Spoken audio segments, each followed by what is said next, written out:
Hey everyone, today's topic is factoring quadratic equations using the box method. Now there are three methods you can use to factor.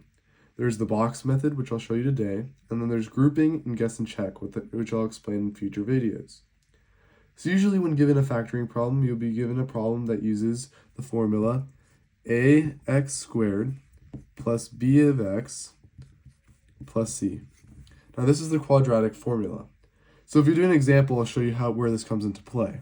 So we have the example 3x squared minus 7x minus 6, right? And we have to factor this. So now using the box method, what we can do, we can see that this 3 right here is equal to this a value. This negative 7 is this b value, and this negative 6 is this c value. So what we need to do is we need to take the a value times the c value, which in our case is 3 times negative 6, which is negative 18.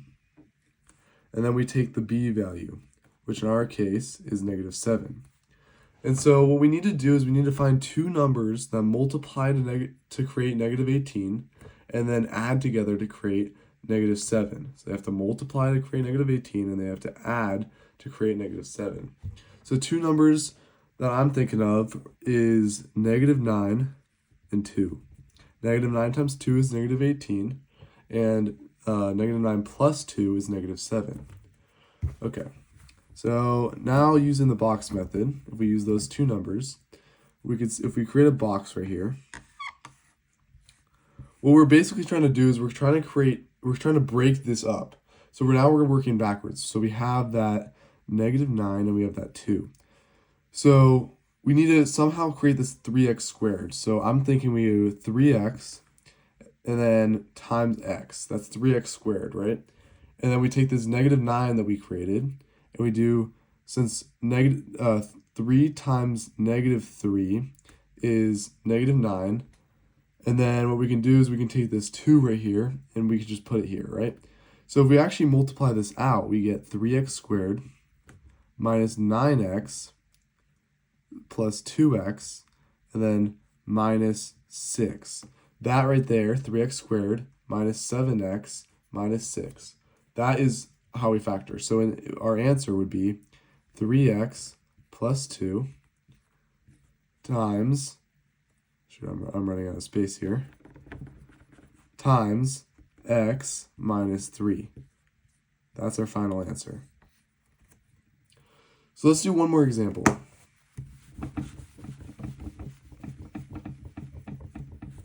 So what if we had the example x squared plus 7x plus 10? Yet again, we could pretend that there's a 1 here, so the a value would be 1, b value would be 7, and c value would be 10. So what we do, we multiply 1 times 10, we get 10, multiply and then we take our 7 right here, which is our b value. So what two numbers multiply to 10 and add to 7? We can do 5 times 2 is 10, and 5 plus 2 is equal to 7. Okay. So now we know we have 5 and 2. So we create our box again. We try to create, so we know x times x is x squared. So then all we have to do is just put our 5 there and our 2 there. And that creates, if we can check our answer, x squared, 5x, 2x, and 5 times 2 is 10. So we expand that, that's just x squared plus 7x plus 10. So our final answer would be x plus 5 times x plus 2. And that is how you factor using the box method.